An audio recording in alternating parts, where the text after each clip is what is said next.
What I'm hoping a young woman watching this broadcast can see is that she can do whatever she wants to do.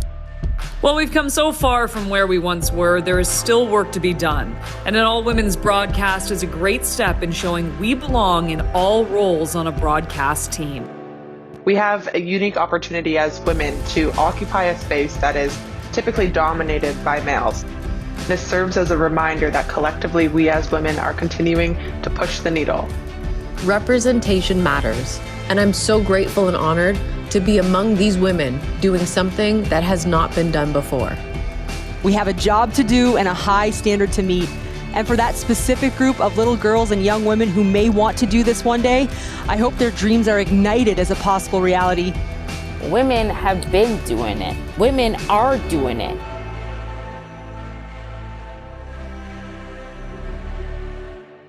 And welcome to our Women in Sport Business Leadership virtual event. I'm Michelle Bell, an MBA graduate student and athletic therapist for Canada Basketball and Ryerson University's varsity teams, and it's my privilege to introduce today's event. We'd like to thank those in attendance, including Ryerson Business and Sport Media students, TRSM members, MBA students, and our Ryerson Women's Basketball team, in addition to our players, coaches, staff, and all those who have joined us today. Earlier this month, we celebrated International Women's Day. And as we look to continue honoring and recognizing the amazing women that work and fulfill these tasks and duties on a daily basis, today we are excited to host a panel of remarkable women and leaders in sport. This coming Wednesday, on March 24th, the Toronto Raptors and TSN are set to have the first all-female broadcast team in NBA history for their game against the Denver Nuggets on TSN, in which women will hold every on-air role. This includes play-by-play, game analysis, and sideline reporting for the broadcast. Joining us today are 6 outstanding women and trailblazers at the forefront of women in sport. Now, I'll pass things off to our moderator, none other than Dr. Cheri Bradish, who is the director and founder of the Future of Sport Lab and an associate professor at Ryerson University, who will introduce our guest panel. Thank you so much, Michelle. I so appreciate you being here today. And we will integrate some MBA students as well. So I'd like to call on our guest speakers in no particular order. They represent the collective of stakeholders who are responsible for the historic night tomorrow night. And I'm going to go in the order that they appear on my screen, not in any other particular order. So from Maple Leaf Sports and Entertainment, Rebecca Ross, who has a broadcasting marketing role with MLSE. From TSN, the Vice President, Nathalie Cook, who I think was a bit of the mastermind behind, as is everyone here today, tomorrow night in the historic game. Savanna Hamilton, who is a Ryerson alum in the sport media program, but who also is with MLSE and in their talent and has been working with the 905s. Meghan McPeak, who is a Canadian, but who is now with Monumental Sports and an announcer with them as well. And we are happy, and we were happy that you're through your quarantine and that you'll be part of tomorrow night. And then Amy Audibert, who is as well, will be joining the sideline tomorrow night. And I think Meghan and Amy in particular, we have lots of insights and questions for you. So how the event will work is, given the variety of participants today on the call, I'm going to moderate a question and answer session with our guests who are on the screen. And then please use the web chat if you have questions, and we'll take questions at the end, moderated by another MBA student. So I just wanted to say thank you to Rebecca and your team for bringing this opportunity for us. This is actually happening in live time during our sport marketing course. So it's a phenomenal opportunity. And I have a number of questions for you, and I hope it can be organic and we can get to the significance of tomorrow during International Women's Month and why this is so important and what the legacy all of this can mean. So I will throw a question out there, and I'll ask some of you to comment, and please feel free to chime in. But I really want to start by talking about, and there's been so many great quotes and even that opening, what is the significance of this game? And what is this commitment to an all-female crew? really mean in this drive to really bring gender equity and diversity to the sidelines and to the sport industry?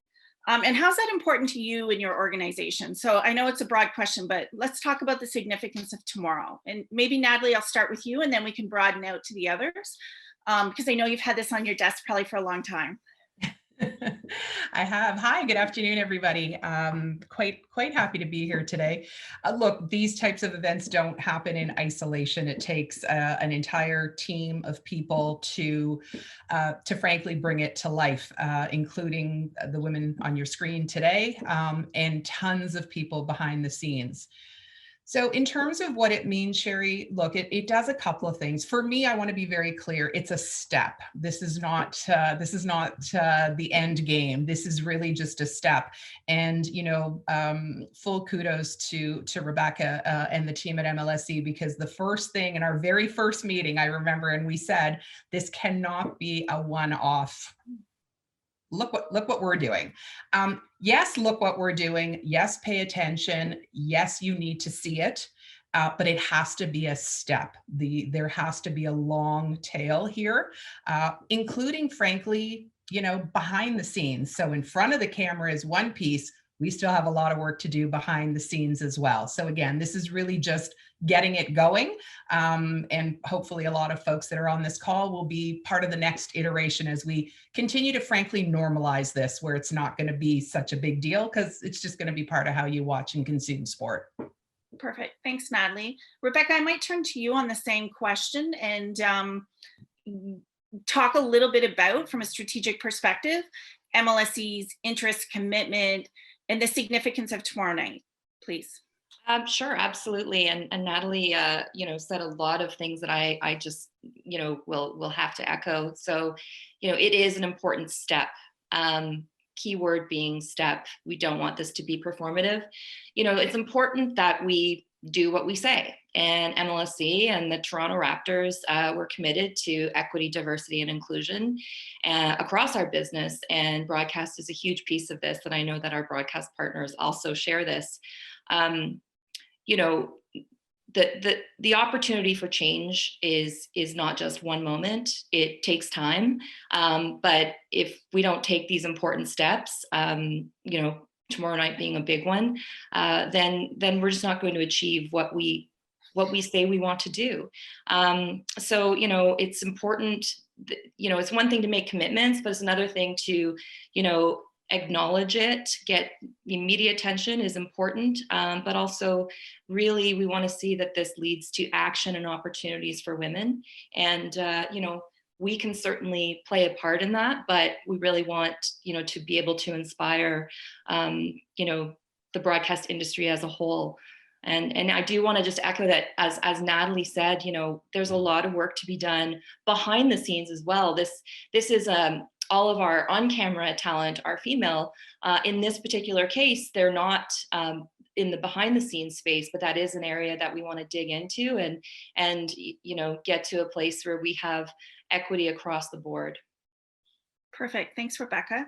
So maybe this is a good juncture then to turn to Meghan and Amy in particular, who in leading up and discussing earlier, tomorrow is really important for both of you, but your participation is really important. And the messages over the last couple of days obviously have really focused on representation matters. And even that opening, I think, is probably pulling at the heartstrings of how important it is to have women at the game and represented. So just curious on both of your personal perspectives and maybe how quickly did you say yes? So Meghan and Amy. Meghan, would you like to go first?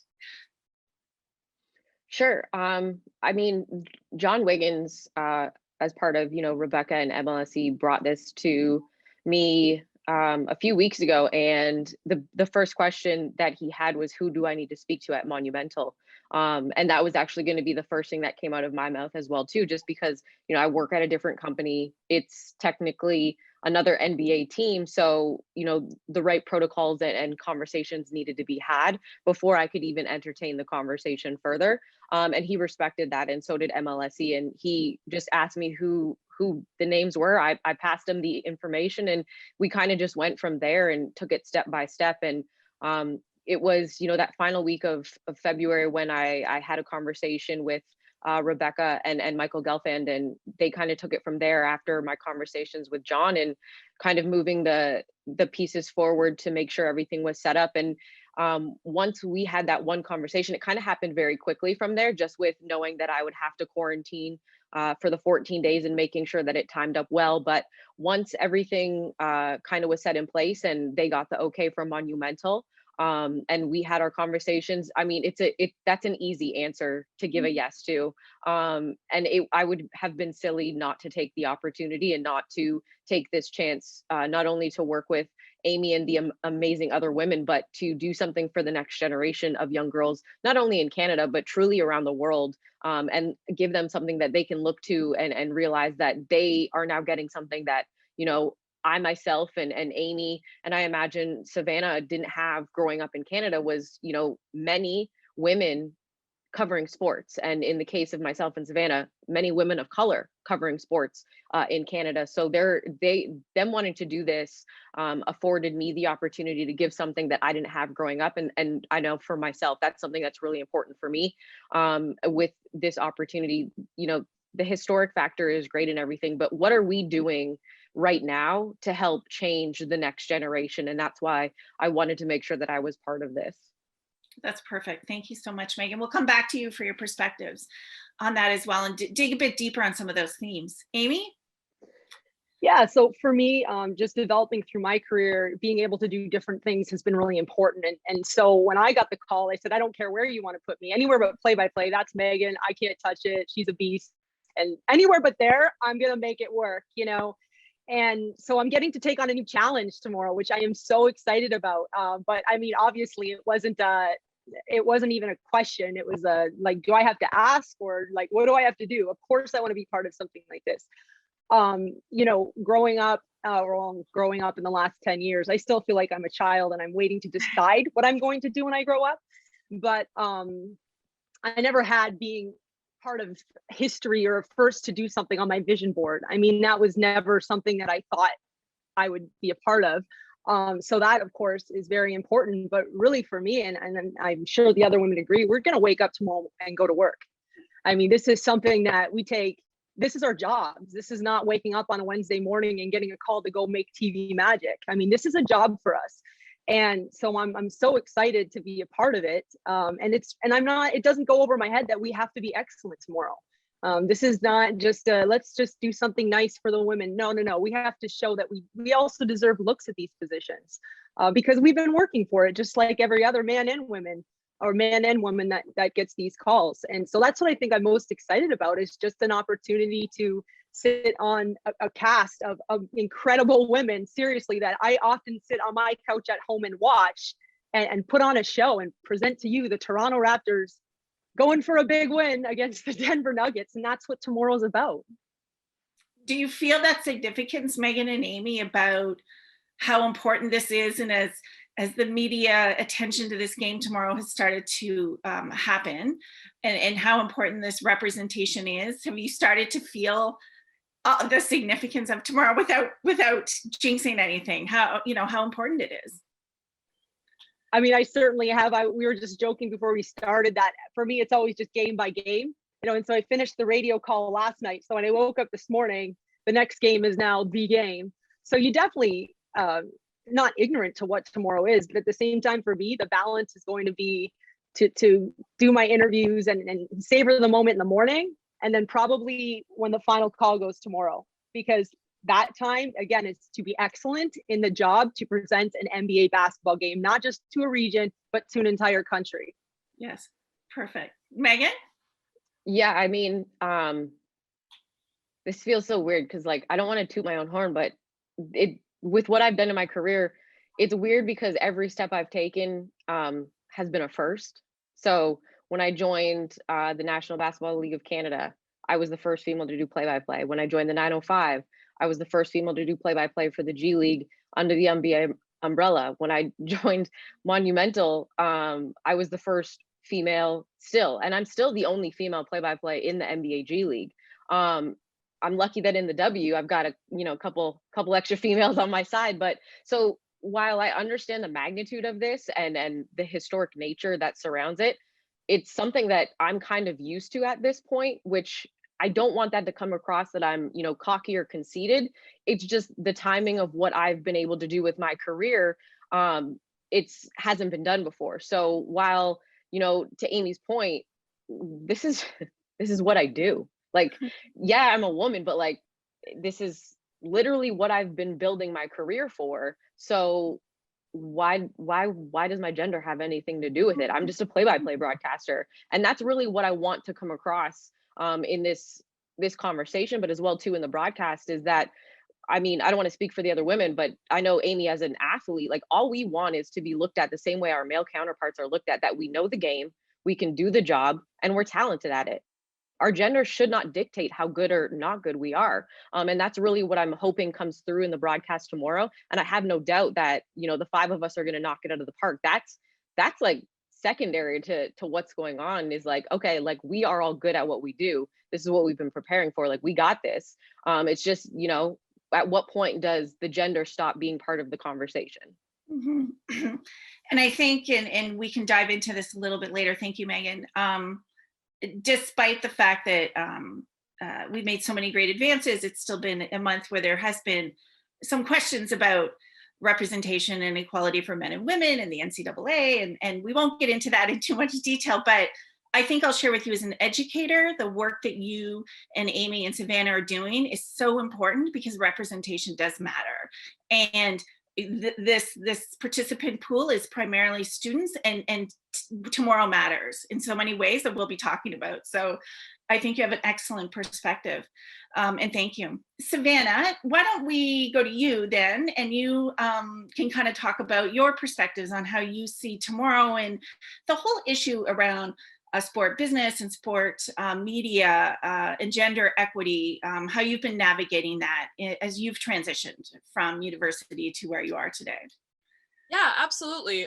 First of all, like Megan said it herself, and she's trying not to toot her own horn, but she's truly been groundbreaking in Canada, and having the pleasure to also work with Amy. Just recently, we both covered the Raptors 905 together in the same broadcast. Seeing her have this opportunity, I'm so ecstatic for her, and I really got to see up close just how talented she really is with, and how she goes about her work and preparation. So as Megan said, the talent level of these women are really secondary to what the bigger conversation is. Like, that's not even a thought if they can handle their own. They, trust me when I say they can, and then some.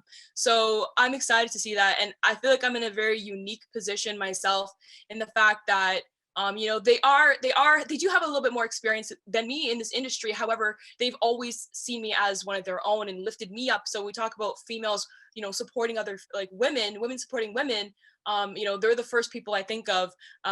Something came to mind actually as Megan was speaking, as a woman in this industry, and that is a while back actually. So when Megan was just first covering the NBL, National Basketball League of Canada, and I did something at Ryerson that got a little bit of attention. I cannot remember what it is, but I was still in the sport media program, and somebody tweeted at Meghan McPeak, "Watch out, Savannah's coming." And both Megan and I were like, whoa. There's room at the table for both of us. Why do we have to go like the whole watch out penny? Even if it's a joke, like you don't say that. I don't know. It didn't sit right. Would you say that with another man to man?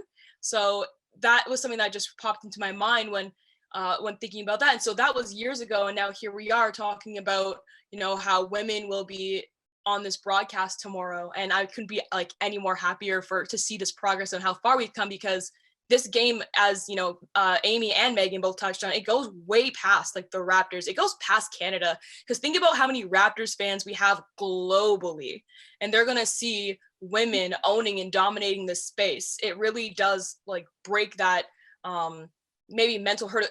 I truly believe that seeing is believing, especially in these cases. So if men and women alike can see them hold space in these positions, then it just opens the door up mentally, especially, which is probably the biggest hurdle for society, for men and young men and young women as well. Let alone it also helps lift people like myself up for future opportunities when they're thinking of, oh, who could do this? Oh, well, like we've seen another woman do it, and so maybe she can do it too. And that just doesn't happen organically. Sometimes it takes big opportunities like the one tomorrow to see organically, to see like, okay, no, this is possible. And it's not crazy. It's very realistic. And it's long overdue. Thank you, Savanna. I think I'll maybe turn back to Nathalie and Rebecca, and maybe Nathalie, I'll start with you. You commented earlier on, both of you, because I see your stakeholder involvement is kind of helping lead the management and the strategy behind this, about this is a step, the long tail. And I have known Nathalie for a couple of years, so I know you also wear a hat as the board chair for Canadian Women in Sport. And like Rebecca, committed to gender equity. So I don't want to necessarily ask you to speak on behalf of your organization, but how do we see this tomorrow as being part of that bigger step towards gender equity in women in sport in this country? And I ask you, you can pull in any parts of those toolboxes you have on your gender equity passions, as not only for the students, but just for the broader audience here today. Thanks, Cheri. So I think probably I'm going to go back because I'm looking at Meghan, and it's reminding me of when I think it was my first week at TSN, and we committed a pretty bad blunder, and Meghan sent me a note and just was like, hey, this is not a good look. And I was like, oof, yeah, you're right. It's not a good look. And I say that because that was almost 2 years ago. And I've had to do personally a lot of I think unlearning is the word really, about how to attack some of these, frankly, real systemic challenges within my organization, my own organization. So within TSN and RDS and the sport media culture. So I don't want to unpack 10 years of, a whole bunch of stuff, but I say that to say it's an ongoing piece, Cheri. There's not like an end mark. It is an ongoing piece, and it starts with culture. It starts with making spaces for people. It starts with empowering our team to broaden who and what we talk about and who and what we showcase.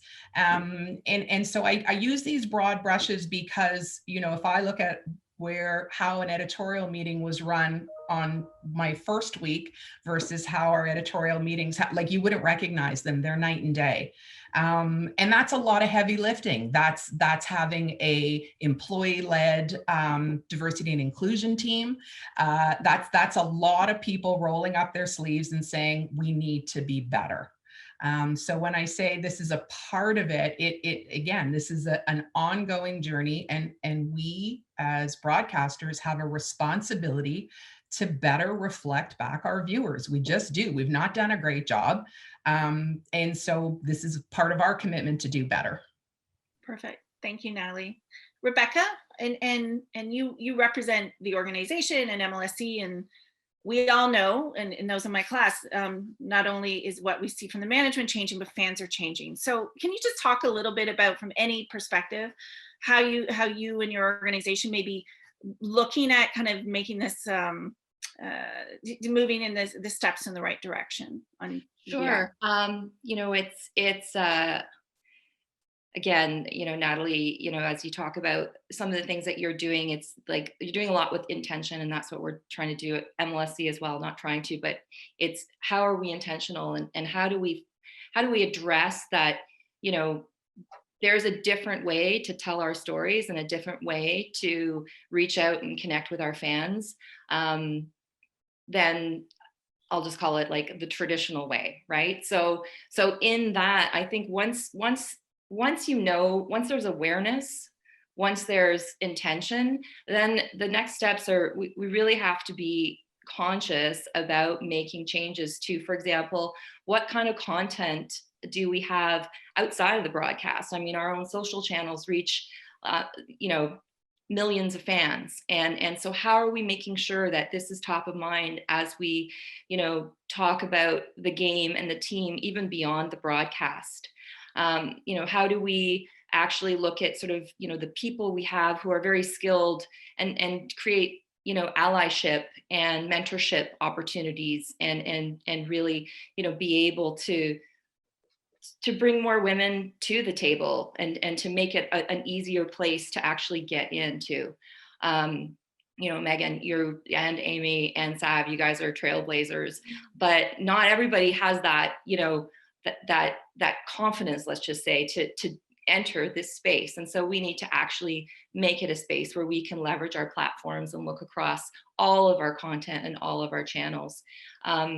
You know, and even, you know, what we're doing with TSN, you know, we have a great relationship, you know, and this is one example of it, but, and we do with Sportsnet as well. But, you know, how do we innovate in and around the broadcast, right? Like, how do we actually, you know, this is one great example, but what else can we be doing to make sure that we're bringing that awareness and consciousness to our fans and to our audiences?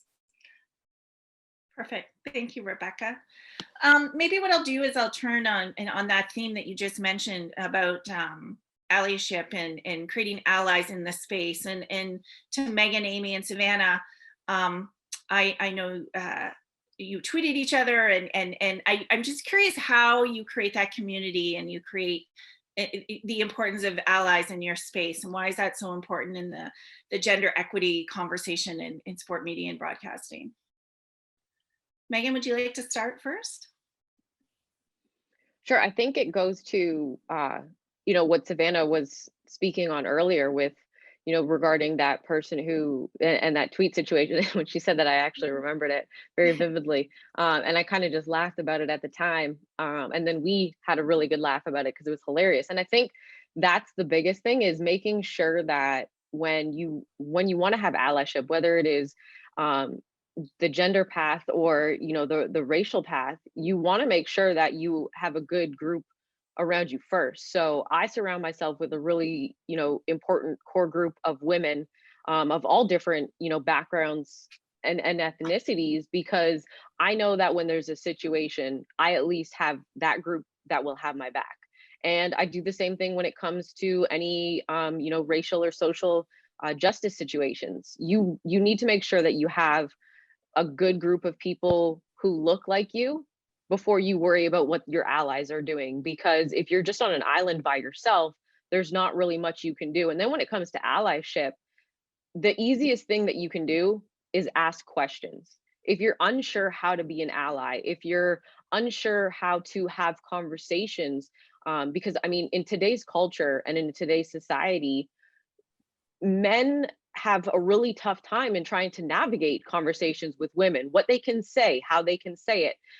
People that might not be people of color have the same situation when it comes to having those conversations. The easiest thing I can say is, if you're ever unsure, just ask, because I will be less offended if you ask me, hey, is it okay if I say this? Is it okay if I say that? Is this inappropriate? Is that inappropriate? Than if you just say it, because then there's a bigger problem. Because if you have the consciousness to actually ask me, it shows that you are willing to learn, and you're willing to educate yourself, and you're willing to listen. The biggest thing when it comes to allyship is listening, not just, you know, sitting, having a conversation and then talking back and forth. Because the biggest thing I notice is, if you come to me and ask a question, if I'm still giving you an answer and you're already giving me feedback, you're not listening to me, which means you're not hearing me, which means you don't respect me. So it actually means you don't care what you want to do, and you don't care about me as a human being. So that's the biggest thing I can say when it comes to allyship, is being willing to listen, being willing to be educated, and being willing to ask the tough questions, because you're not going to learn if you're not willing to have uncomfortable conversations. Perfect. Thank you, Megan. Amy? For me, when I look at allyship in my career and for what I do specifically, which kind of turns into personal relationships, is, you know, understanding it's a two-way streak. So for me, I'm 6'2", and I can be very intimidating, and I've met some men that just don't know how to handle Amy. And so my approach is, as funny as it sounds, because I am, like I said, I'm very big and I'm very loud, is sometimes just going into, a lot of times I go to a lot of practices and I go to a lot of shoot arounds and I get into a lot of gyms and I just watch and I observe. And I've earned a lot of respect in my circles just through absorbing information before I have those conversations, and really taking some time to decide how I want to maybe influence a job or influence a platform just by gaining knowledge of who I'm working with. And a lot of times those coaches have turned into my good friends, or those fellow broadcasters have turned into my friends, but it's not me running into a room and trying to make my presence known. It's by listening first. And I think that that's something that's gotten a little bit lost among everybody. It's just taking a second to listen. And it's something that's been really helpful to me in my career, because I'm not ignorant to the fact that Amy Audibert did not have a huge name as a player. Amy Audibert maybe shouldn't be calling professional men's basketball, but there's a way that she figured out a way to do it, right? Our voices have to be respected first and foremost, or that mute button's going on quick, fast, and in a hurry. So for me, a lot of times it's just been listening first, absorbing information, both about hoops, but about programs, about people and stories. And people love when you're invested into who they are first before a coach or an athlete. And that's maybe one of the favorite parts about me, is I get to learn some of the most incredible things about people. And sometimes we get to share those with the world too. See, it all weaves it together. Thank you, Amy. Savanna? Yeah, kind of touching and reiterating what Megan said, especially on just, having reaching out to people who look like yourself as well. That's like one of the first steps as a woman of color, as a Black woman. I made sure to reach out to Meghan McPeak and build a relationship early on, because she looked like me. Once again, goes back to seeing is believing. And so because of that, we were both two women in this industry, kind of navigating it. And I felt like I could bounce things off of her when I needed to. That also being said, I also had the opportunity to really lean on Kayla Gray before, and we've worked indirectly and also just had conversations over coffee many times, just picking each other's brains and how we want to navigate certain situations. And I can't emphasize enough how important it is to really lean on the community, and also the basketball world, especially in the broadcasting world. It's so small that you really can reach out to anybody, and I would say 8 out of 10 times they'll probably reach back out to you. They'll probably hit you back out. There's not many times that I've reached out to somebody and they didn't respond at all, whether even if it's just hey, I'm busy right now, but let's postpone it, but they'll always eventually come back to you. Even but then also in the bigger conversation of women in general, I feel so fortunate to be a part of an industry with a group of women that are so welcoming and warming. I've spent time talking to Kate Burness too, just sitting down and chatting with her, and it's as simple as having each other's back on social. I think the Raptors social is really active in these spaces. But so I think building your own community and just really being active. But to Amy's point as well, when I really got my foot in the door, I had male allies everywhere. I was so lucky to have so much support from a man named Dwayne Watson in particular, but a lot of my male colleagues, they really wanted to just empower me and just, teach me the ropes of the industry. I was behind the scenes for the majority of my career before I even touched a mic, really. And that kind of goes to Amy's point of just listening, taking it all in. And I think because of that, I was able to really understand a lot of other elements that go into a broadcast other than just being on air and just knowing that part of the situation. So allyship it's incredibly important that we have your own community first, but then also outside of that, male allies, because they also really change. They could be your biggest advocates as well. So I'm just keeping that in mind. No, thank you, Savanna. I appreciate it. I think I often comment one of the best parts of me of the business, even teaching side in sport business, is being able to connect with strong leaders like Nathalie and Rebecca in the city, and just having those females that you can speak to and pick their brain on these various pieces. So it's really important, this allyship. I think what I'll do is just really progress to the last question, and then there has been a number of Q&As from the students, so I want to make sure we have chance for that. But we've covered really a number of themes about the significance of tomorrow, and kudos to everyone participating and everyone who had to push in various means and ways to make it happen. But what are you each personally most proud of that leading into tomorrow in terms of your various aspects, and what can we look for as students and as basketball fans and Raptors fans tomorrow night? So I'm gonna go in reverse order on my screen. So I'm gonna start with Savanna. What do you want to look for tomorrow night? Yeah. I think you're going to look for some top tier talent calling the game tomorrow night. I really just want tomorrow to be a celebratory action, as Rebecca and Nathalie have both talked to, just being the first step of the bigger picture. And I do want audiences to really just sit back, relax, and enjoy the show, because this is, this goes beyond, it's still at the end of the game. It's a game. You want to enjoy the game. And I think that they're going to bring that to you as well. So I know I'll be watching and cheering them on myself. So I'm looking forward to just relaxing and enjoying what they're going to say tomorrow. Thank you, Savanna. Amy? Yeah, I mean, I'm most proud of, obviously, the 4 other women who have been doing this, who have now this one national televised game to show their stuff, right? Like to show our stuff. But on a personal, obviously, for me in my career, it's taken so many people. Like, so many people have helped me, whether it be like watching my puppy to, being flexible in like one of the 3 jobs that I held up until 2 years ago. So so many people have helped. And this is the NBA, right? This is the NBA. I've been fortunate to call men's and women's college basketball the WNBA, the G League. This is the NBA. And you only get to do this for the first time once. And so I'm proud of that opportunity and to showcase that to the whole world. I'm really so excited. Oh, that's amazing. Megan? Yeah, I'm not really sure what much else I can add to what Savanna and Amy said. It's really just, like I said earlier, is just enjoying the game for what it is, and just allowing us to do our jobs. Because like Amy said earlier, this is our job. This is not something that we just, woke up a couple weeks ago and said, hey, I'd like to do this. I've never done it before, but I'm going to try it. It's literally what I've been preparing my entire career for. I had the opportunity when I was first moving to DC to do a preseason game between the Wizards and the Pistons. And now I've got an opportunity to do a regular season game. So this isn't something that I just, like I said, I didn't just wake up and say, I think I could do this. I'd be okay at it. I've been preparing for it. We all have been preparing for it.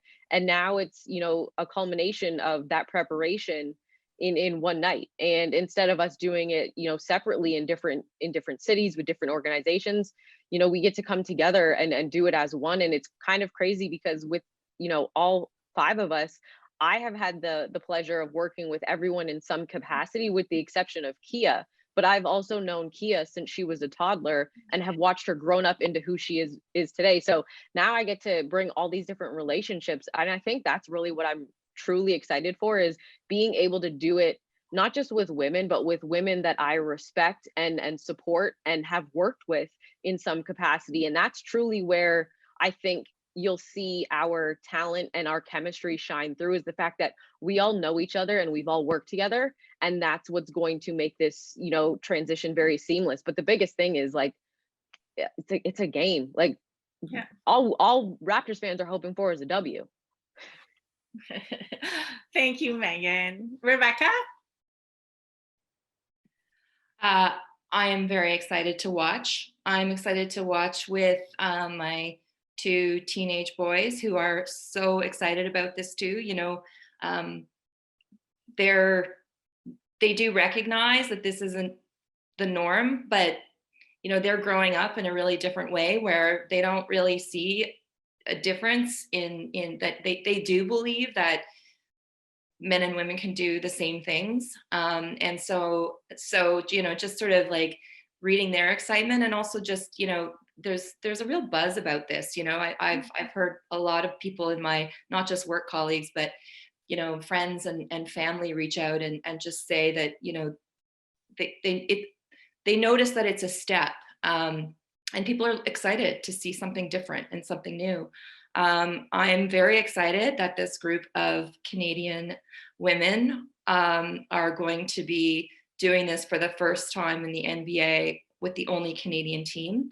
That's a big impact. We and again, I'm not speaking, that's not my marketing side coming out. That's actually like genuinely, there's a point of difference. And I think that, this is a part of it. But yeah, and above all, I'm looking I'm excited to see kind of what comes out of this and where we can go next. And yeah.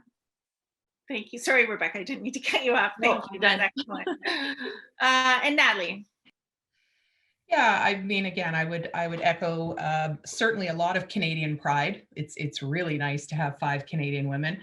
I think for me, the fact that 3 of the women are on our network day in, day out. They authentically cover basketball. I love Meghan and Amy. Again, this is your day job. This is what you guys do. So all we're doing is saying, here's a different platform. Go shine. And I just can't wait to see y'all shine. Yeah. Well, thank you for letting us be a little part of it. I know the students were all excited with this opportunity that came their way. I'm going to turn, there's questions in the Zoom chat and in the Q&A as we round out till 3 o'clock. I'm going to turn now to Michelle Bell, one of our MBA students, to moderate those.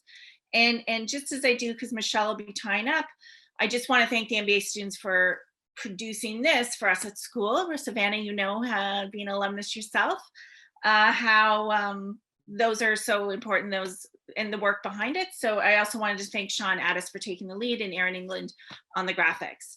So Michelle, I'm going to turn it over to you if I can. And as I said, there's comments in the chat and in the Q&A boxes. So thank you. And Dakota, sorry. No problem at all. Sorry. Everybody, Dakota White, retail brand manager at Nike and a current MBA student here at Ryerson, and I will be taking on the questions. There's a lot in the chat, so panelists get ready. Going to start with a few for all panelists, and then we'll hopefully have some time to get into individual questions. So the first question that we have is from Karina. Did you have any female role models that you looked up to going into this industry? And anyone, feel free to start. I can go first. I think for myself, and as I mentioned earlier, without having women who look like me growing up and watching sports, we kind of had to look stateside, which is really disappointing. But now that we're seeing more and more women covering sports, that next generation doesn't have to necessarily look stateside. So I look at women, like Hannah Storm, Robin Roberts, and one that everybody knows is one of my favorite people and humans. And I'm forever grateful that I can call her, a colleague and a friend, and that's Doris Burke. And to know that, an opportunity came where I was able to meet her and build a relationship with her, I've now been able to utilize that relationship in, situations where I might be frustrated or disappointed in something, or just need some advice and need a pick me up. And I can send her a text and set up a time to call, because we all know she's one of the busiest women in broadcasting, and just bounce ideas and bounce thoughts off of her, and really just have a conversation with someone who has been in this position before, because when you're doing something that's not done before, there's only a select few, and that's something that I'm going to forever be grateful for, that I can hold a similar title as her, as being the first to do something, and that takes time to really build that confidence and build that experience. And luckily having her in my circle has been able to allow me to grow as a person and a broadcaster, and kind of just take this along the roller coaster as it goes, and that. But looking at the Canadian sports landscape, I looked up to a Paul Jones. I looked up to a Chuck Swirsky, John Saunders, who we lost, and Jerry Howarth, who was the longtime voice of the Blue Jays, and they are just as important to my growth as the women have been. So it goes back to the question that Cheri had of allyship. I can piggyback on that. When I started studying television, I thought I was going to be a sideline reporter. And so I loved Alex Flanagan. It was just like her delivery, her camera presence. I don't know if that's something that you can really learn, but she had it. And I watched a lot of her stuff. And then when I started getting opportunities as an analyst, obviously Doris Burke, I mean, I have male colleagues that say she's one of the best analysts, not for a woman. She is. And the reason why I absolutely think the world of her is, if you watch the way that players talk to her and coaches talk to her, with the exception of Pop, but we don't count that, right? They really respect her. And it kind of goes on to what my goal was, because Doris Burke, it didn't happen overnight. She took everything that was thrown at her. She built relationships, and that's why she's able to do her job. And she didn't get a big job because of her name. She just continued to develop and develop and develop, and eventually she's all over the place. And that's kind of someone that I look at her career, and I have to go to bed every night and just take it one day at a time, because it is a lot of work to get to be Doris Burke. It takes years and years of work every single day. So that's, but and to Megan's point, like Leo Routen's amazing. And I'm the studio analyst tomorrow night. That's Leo Routen's job. So I mean, having the opportunity to speak with him, and he's so candid and awesome, and he's so willing to give his advice. And the last one I would say is Jason Jackson. That is my mentor, another man, but he is the same person in front of a camera. You can see Megan smiling and laughing. He's the same person in front of a camera as he is if you're having a coffee at Starbucks. And it's truly, this is him back here. He's on my wall of fame, because that's the other part, is we have to not be fake. People can tell in our industry, it's show business, and they can tell when you're fake and when you're genuine. And it is a very fine line to present and with that extra punch, but still being yourself. And so finding people, I think, that can identify with you as a person, and really studying them, and then hopefully getting to know them and building relationships for them, to me, that's been the key.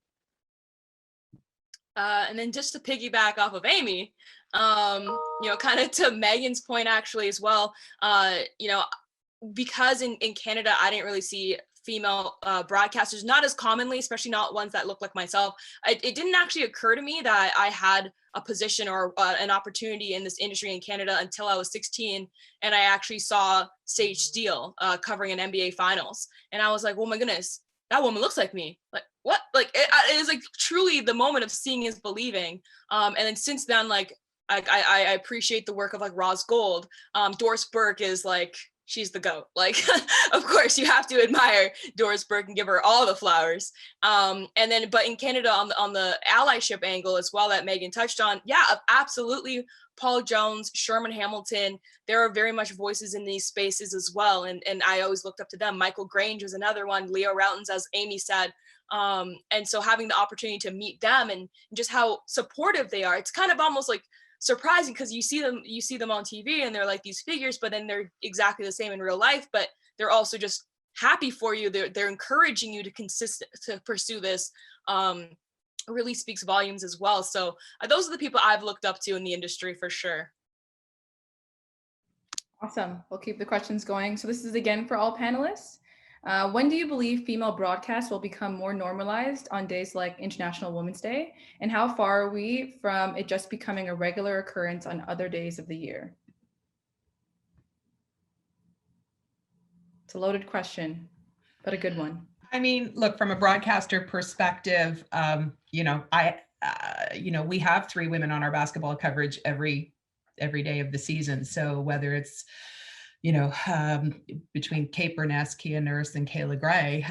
So I'm quite proud of that. I think what we need to do now is expand that so that it's not just basketball, which traditionally has just always had a better and a better pool of, frankly, diversity, both on, from an on-screen perspective and from a content perspective. When we see that in hockey, then we can really celebrate, but we got some time to go. Awesome. Anybody else want to jump in? I'll just jump in just to say, I think, again, as we talk about opportunities, we have to create opportunities as well, and I think something like, the G League is a great opportunity. And actually, the more we can get people to watch the G League, the more we can sort of build up people's talents and bring them in and really kind of build on that talent development pipeline that I think is something that we want to really kind of, lean into. Or, we talk about Canada basketball and whatever happens with the PWHPA, once that is up and running, like, I think also acknowledging that there are other leagues, even though there's the dream, and how do we actually build audience there as well so that we can continue expanding the talent pipeline. I think that that's a big opportunity. And, there are certainly some key roles where, again, I look at, Meghan and Amy and things that you're doing. There are still, only 3 other women in the NBA who are actually doing those roles, right? So we have to, again, and I'm speaking not just from the Raptors point of view, but across, the league, it's making sure that, again, that we are able to kind of to grow and show progress. And I think that there should absolutely be more of the, whether it's all female or, more of a 50-50 mix. And to Nathalie's point, there's some really good representation already, but, we've got to create the platforms and the opportunities at the same time. And sorry, I want to jump in on this as well real quick, because I also have the opportunity to wear the hat of a producer at MLSE as well as a host. So I noticed that whenever I'm making content, I always ask myself, can this be more inclusive? Can this be more diverse? Which voices do I have on these platforms that or shows or things that I'm creating? I had the opportunity to actually produce the all women's broadcast promo announcing the game, which I hit up Meghan, being like, Meghan, can you send me a VO right now? So there's opportunities like that to really make sure that, it's important. That I want to give it all the time and attention that it needed to really shine, because, I wanted this message to really get through. So, on the producing end as well, and my superiors, such as Rebecca and such as Nathalie, this is the reason why it matters for women and people of color to sit in decision-making positions, because that's also where you get the change. It's kind of a trickle-down effect. We were, me, Meghan, and Amy, we were all inspired by who we saw on TV, but guess what? Guess who put them on TV? And that's what we're seeing today. Without Rebecca and Nathalie, this game probably wouldn't be happening right now. So that just keeps that in mind, that, it's not just an International Women's Day mindset, it is a 365 mindset as well. Awesome. Thank you so much for all panelists' perspectives, and I'll pass it back to Cheri. Perfect. Thank you, Dakota. On behalf of Ryerson and our sport business students and the sport media students, I just really want to thank MLSE and TSN and Meghan, Savanna, and Amy for being true trailblazers in the work that you're doing. And I think everyone is looking forward to tomorrow night, sorry. And so we really appreciate this opportunity to bring this live case study into the classroom for the students. I see we have on, and we don't have time to get to her question, but you are impacting students, because I received a note from, I don't know if you've met Allyship yet, but she is the young girl from Winnipeg who was the only recipient, she's 12-13, of the Sports Illustrated Writer of the Year campaign. So I see you have a lot of people who are obviously you're impacting in the work you're doing in the chats and in the emails we're getting. So thank you so much. Thank you to the students for participating today, and we'll all be tuned in to the game tomorrow night. So have fun and work hard, and we look forward to more great things from all of you in this space and in the sport industry in general. So thank you so much for your time today.